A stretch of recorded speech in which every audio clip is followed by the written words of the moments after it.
In this video, I'm going to talk about 5 blue ocean comic books that I think might be worth investing in for the MCU.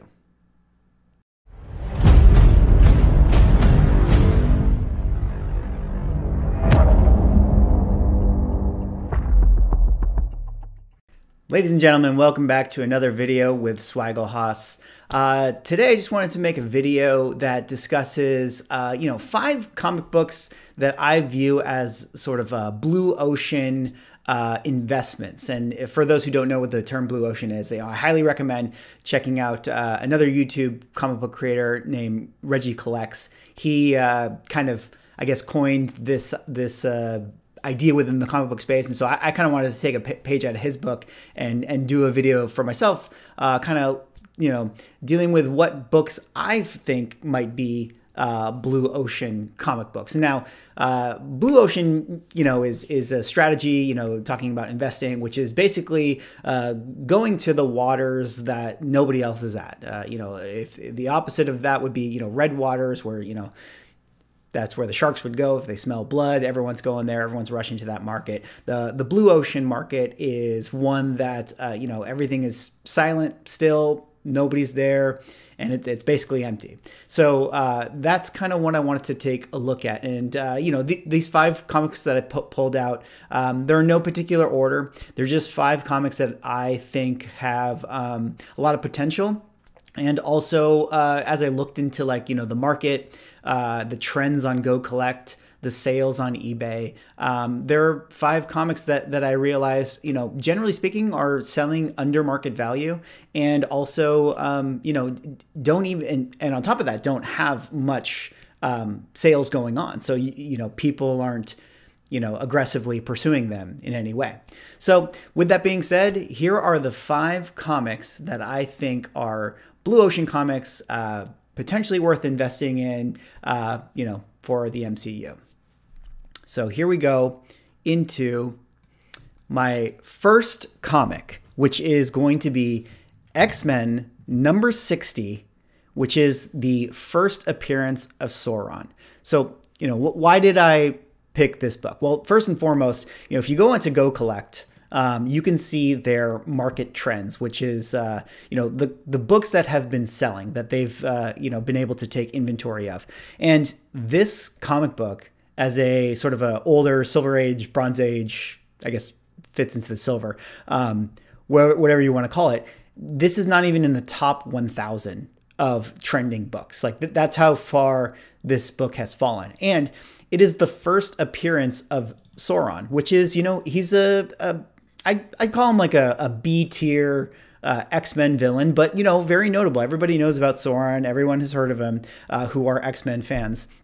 And this comic is, in my opinion, really undervalued. If I go to the eBay sales here, you can see, I mean, granted, this is on the lower end, a good minus, less than $19. You can see here's a couple of sales right here, $35, $33, for the lower end of the spectrum. And that's a really affordable book, considering that this is, a Silver Age book with a first appearance of a fairly notable villain.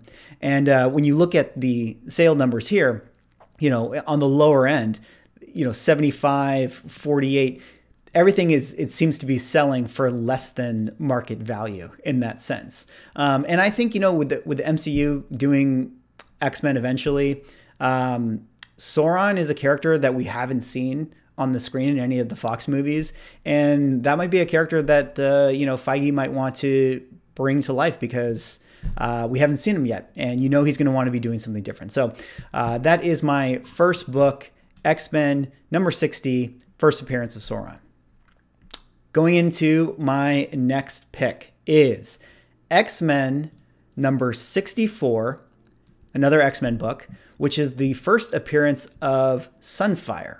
Now, if we look at the Go Collect trend here, you can see this is number 203 on the trending Silver Age books. And 203, pretty low, I would say. I think if you're not in the top, 50, I think it's fair to say that you aren't trending that much. But you can see, actually, it's up 200 spots. So maybe there are people that are starting to after this book, but I still overall consider this pretty blue waters in the terms of the market.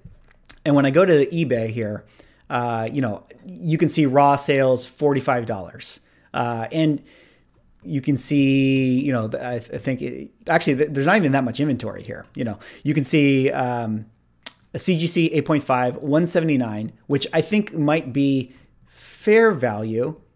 Oh, actually not. Look at that. So 8.5, $179 sold recently, November 8th. And here you see on Go Collect, fair market value for this book is $325.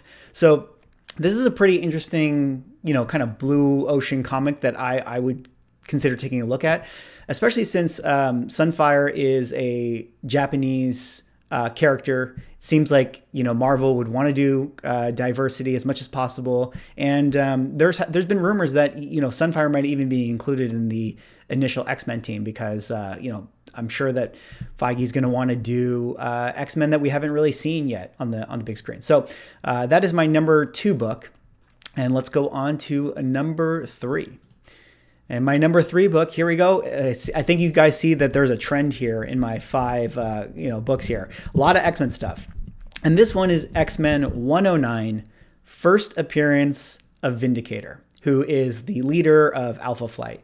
Now, some of you might be saying, people have been talking about Alpha Flight, or people kind of know about this. But when I look at the data on it, here we are, number 404 in terms of trending, down 292 spots. So maybe at some point, in the last few months or so, like there has been a little bit of movement on this book, but as far as where it's trending now, it looks like it's been going really far down. And if I go over to the eBay sales, I think that that's true because, granted, some of the CGC stuff, like especially on the higher end, it holds value. And I think that's usually going to be the case for a lot of Bronze and Silver Age books are usually going to hold their value on the high end.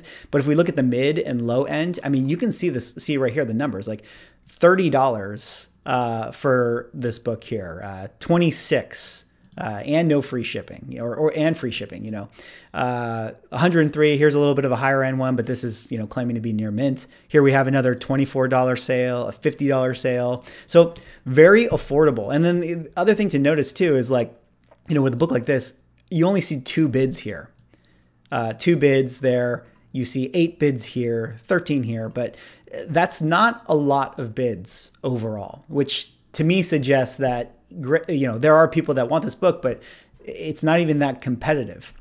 And I think for the reasons that I've said in the previous books, this is a big first appearance of a big character who, with the MCU expanding, the X-Men coming over, and we haven't seen Alpha Flight on the screen yet. So I think that this has a lot of potential to be a book that generates some value later on. So that is my number 3, X-Men 109, first appearance of, I guess it's Weapon Alpha, but we all know him to be Vindicator. Also, another fun fact about this book is that it is the first time that the Weapon X program is mentioned, and that's why Vindicator is after Wolverine in this comic. So pretty cool little fun fact, and that's another reason to get this book. All right, moving on to book number 4. And book number 4 is Captain America 110. Now, this is a classic Silver Age cover by Steranko.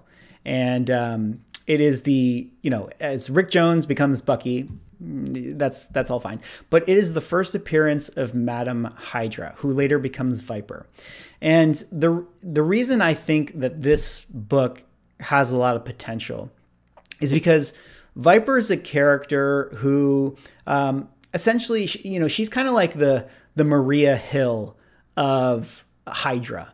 I think would be, kind of a good way to explain her. And what that means to me in terms of how she might translate in the MCU if they decide to use her is that for the most part, she's really easy to do. Like she's very, you know, affordable, you know, from a budgetary standpoint. You know, all you need to do is cast a girl, put her in a Black Widow outfit and dye her hair green. And all of a sudden you have, you know, a pretty notable villain who can be on the screen. And you can totally imagine someone like Viper being the main bad guy of a Disney Plus show. You know, so I think that there's a lot of potential for that villain to come into the MCU. And as you can see here from the charts, this book is number 310. It's down 214 spots. So, you know, maybe at some point it had a little bit of a heat to it. But based on where it's trending now, it seems to be going down. And if I look at the sales, again, very affordable prices, $47 here, sold for less than $69. Couple higher end stuff here, but overall, you know, when I look at this stuff, I think it's very attainable as a book, and it is you know, a classic cover. So another reason to, you know, maybe take a look at it. All right, and then the last book I have here is once again another X-Men book, but not for X-Men reasons, for different reasons. This one is XMen 11. And it is the first appearance of the Stranger. Now, the Stranger is a really obscure kind of cosmic character, you know, definitely on the, you know, more B tier in terms of recognizability. But I think based on what we've been seeing with where the MCU is going cosmically, how we had, you know, the Grandmaster and the Collector. I mean, for the most part, those characters are a little better known, but generally speaking, I mean, the Stranger could have just as easily been put on, you know, in a James Gunn film, like the Collector or the Grandmaster as well. So, and he happens to make his first appearance in this book here, XMen 11. And as you can see from the trends, this is way down the list, 644, down 444 spots. And this is a comic that I think has a lot of upside, a lot of potential. I think eventually we're going to get all the, you know, cosmic elders into the mix. I mean, we already got Ego, we already got the Collector, the Grandmaster, and I think the Stranger is just another one that, you know, eventually is going to see his way into the Marvel Cinematic Universe. And you know, if I look at the sales here, this is where it's really interesting. A lot of these comics are, this is, you know, it's selling really cheap. I mean, here you have a really low grade one, $31. But you know, you look at the sales. I mean, this is generally speaking a pricey book on the high end. I mean, granted, there's a big drop off when you get to the low stuff here, but to me, that just sort of suggests being a kind of a Silver Age key in an X-Men book with the first appearance of what could potentially be a big character. You have a lot of opportunity to find this book for a really good value. You know, here less than $100 a VG find, so that's a 5, right? 5 here suggests that it's 180, and this person got it for less than 100. Here's another one, Fine VF 6.0, got it for $105. You know, if that truly was a 6.0, you know, Go Collect fair market value is suggesting that it's 240. Here you have another 4.5 for $100. Here's a really low grade 2 for 25. 69 here, 55. So overall, very affordable Silver Age key with a cosmic elder first appearance. So X-Men 11, that is my number 5 book. So that's all I got for this video, guys. Let me know what you think. Did I pick books that you think might be, you know, kind of blue ocean territory? Let me know in the comments. Let me know what you guys think. And let me know if you guys think that you have any ideas of blue ocean comics that you think could be, you know, good investments going into the MCU. And actually, this is probably a good time to say, guys, this is all pure speculation. So don't go off buying these books in mass, or don't blame me if they never go anywhere. You know, it's all sort of conjecture, and I'm just kind of using my best guesses as to what could be good investments and what makes sense as, you know, characters that could potentially come into the MCU. So that's all I got for today. Hope you guys enjoyed the video, and I will see you in the next one.